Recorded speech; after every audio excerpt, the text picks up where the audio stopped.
my sweet friends. This is the channel Frugal Money Saver. My name is Emmy, my husband is Paul, and we are an early retirement, debt-free, mortgage-free couple living in the state of New York. And basically this channel just shows you how to live a more abundant life with less money. And today's video is just an encourager. Paul and I have been on this journey for quite some time, and I know a lot of you as well have been. What I want to talk about is just how to keep on track on our frugal journey, how Paul and I use these 5 ways to make sure we are staying on track, and if we deviate, how we get right back on again. We hope this is a blessing to you. We hope it's an encouragement. I just felt like I wanted to touch base with you. All our videos, we show you how we live on a daily basis. Cooking and doing DIYs, watching what we buy. But I thought today I just wanted to give you some verbal encouragement as well. The first thing Paul and I try to do is when we make a purchase, we realize this purchase has to be for the long haul. Our frugal journey is not something we're temporarily trying to do, or we're temporarily thinking about doing this. This is something we've embarked on. It's our way of life. A lot of you have the same mindset. But even if you don't, even if you are just doing this to get out of debt, then these 5 tips that I'm going to share with you are going to be super helpful and super encouraging. So number 1, when we make a purchase, we realize that what we're buying has got to last. There is such a difference between being frugal and being cheap. Sometimes being cheap, you just want that instant money saving aspect, and you're not looking at the long haul, long-term picture of the purchase you're making. So when Paul and I make any kind of substantial purchase, anytime we do that, we think, how long is this item going to last us? Is this going to be something that will serve us throughout time, basically? Then, once we decide, okay, this is something we really need and we want to spend some money on. And again, this doesn't have to be huge. It could be a winter coat. Then we start to do our research. We research the item to find the best price we can for it. And we also read reviews on the product. And we don't impulsively buy it right away. We wait a little bit and we say, okay, let's see, maybe this is the time. Let's check the sales. This looks like the best price we've seen in a while. And then we make sure we have the cash for it and go ahead and make that purchase. Now, what that's doing is ensuring us the money we are spending is a wise investment.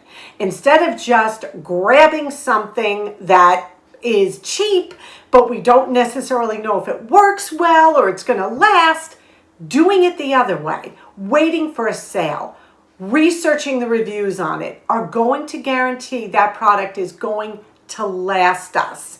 And that is part of a long-term frugal journey.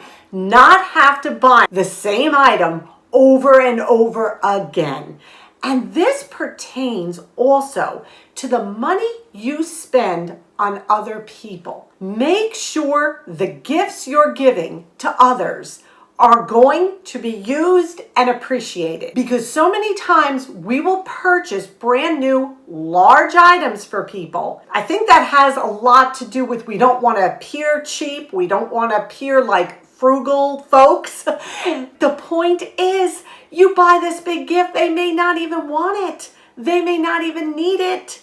They may never use it, and that's wasted money. Number 2, we have to stay out of debt. And if you're in debt, then you have to start paying the debt down. Because once you are released from your debt, and once you are debt-free, what that will do is give you more money to save. Well, Emmy, that's no fun. I'm going to pay off all my debt, and then you're not even going to let me spend it? Aha, no, I'm not. What I want you to do is get that money that you have been paying on loans, paying to credit cards, whatever it may be, and get it back in the bank so you don't go into debt again. You'll have that safety net, that savings, so if an emergency purchase comes in, you can reach into that savings and pay off whatever it is you need to buy. So that is a good thing. It's a good thing. We have to either pay down our debt or remain debt-free because we need that money in case something comes up unexpected. Number 3, we need to use everything we have to the full potential. What do I mean?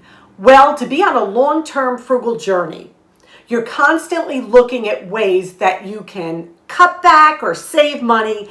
And the way Paul and I do it is we use things up, we repurpose things to use as something else, or we fix what we already have. And you've seen tons of videos where we've done this. And this is an integral part of our frugal lifestyle. If we were to look around our home personally, so many of the items we have are repurposed items or secondhand items. And if you saw our home tour, which I can link below, you'll understand what I'm talking about. We just live that way. Instead of purchasing brand new, or instead of saying, I want this, is there something else within your home that you can reuse or repurpose to fit that need? And that becomes like a challenge to us. It really does, because we do this all the time. If we come across an issue and we can't solve it, or Paul can't figure out how to fix it, well, we go to Google or we go to YouTube and say, okay, how can we do this? Whenever I get the urge to buy, I look around my home and I say to myself, this was all money. This was all money once. And now I have taken that money and converted it into objects. And these objects better make me happy and they better make me smile. And I am hoping they make my life a little better. Because what happens if they don't and we give them away, we throw them away, guess what? That's money wasted. Number 4, I want you to try an experiment we do. If there is something we want to buy, and again, this is all part of the long-term frugal lifestyle. A lot of that is stopping impulse buys. What do? If there is something we're thinking about buying, we write it down and we keep it for 14 days. We cannot revisit it again till those 14 days are up. So I'm going to use myself as an example. I love stickers for my Happy Planner. I know, guilty pleasure. If I'm getting that itch, oh, I only have 3,000 Happy Planner stickers. Do I need a couple more? Oh, yeah, I do. I need seasonal stickers or whatever it might be. I'm going to write it down. And for 14 days, I put it away. And maybe the next day there may be something more that I want, a new cake pan. I don't know what it may be. And I will write it down. After 14 days, I will revisit that list. 2 weeks. I will open it up and say, yeah, no, I don't need those stickers. I don't need a new baking pan. Paul doesn't need more guitar strings, whatever it might be. This is a way we become accountable for our purchases. It helps us to realize, nope, it was really just an emotional spend. It wasn't a real need. And once we identify those emotional spends, our journey becomes a lot easier. And one way to do that is write it down, put it aside, and don't revisit it for 14 days. And see then how it works for you. These are not essential purchases I'm talking about. These are those emotional spends. Number 5, become a planner. That is one thing we needed to learn to do early on, is to plan. We need to plan our meals. We need to plan our errands. We need to plan if we're going to be out of the house. Do we need snacks and water? We need to plan our vacation. We became supersonic planners. Now, I'm not talking every hour of every day, not like that. But we did need to start planning. One of the biggest money savers Paul and I have found is meal planning. I know everybody talks about it, but it will revolutionize your world.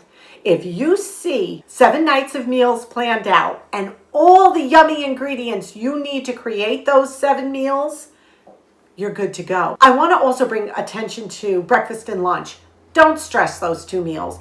Keep them simple. Keep them economical. Fruit, yogurt, granola, some homemade bread products, tuna, egg salad. Keep breakfast and lunch simple. Try to just keep some basics for breakfast and lunch. And for lunch and breakfast, leftovers are always great. Dinner takes enough of our effort, believe me.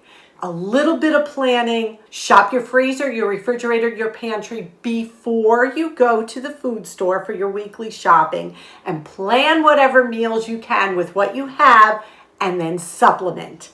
And this way, you are not running out to eat. Plan if you're going to do your errands all in one day. Try to do them all in one day so you're not wasting gas, because gas is just out of control price-wise.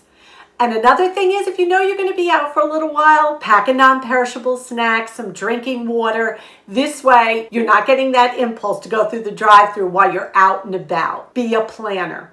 Plan your purchases. Plan for birthdays, anniversaries, and holidays. These things come the same time every year.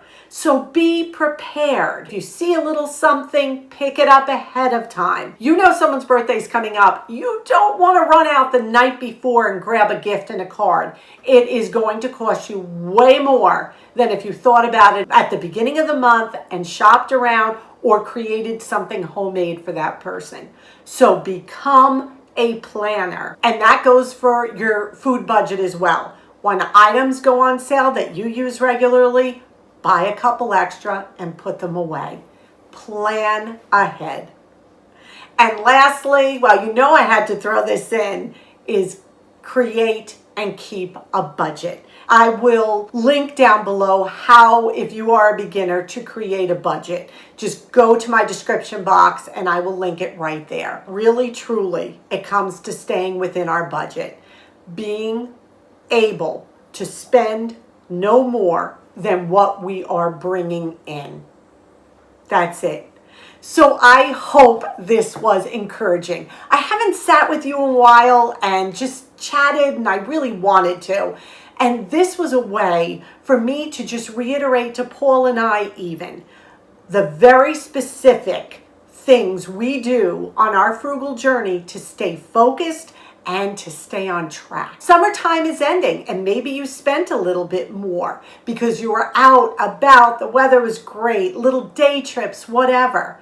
Now we need to get back to focus, we need to get back on track, and we need to begin again for the fall season, because guess what? Holidays are coming up. And not that we have to have any big fanfare for the holidays, but to even have a special meal, or to give a couple of small gifts, or to buy ingredients for things we may want to make. It's going to cost money.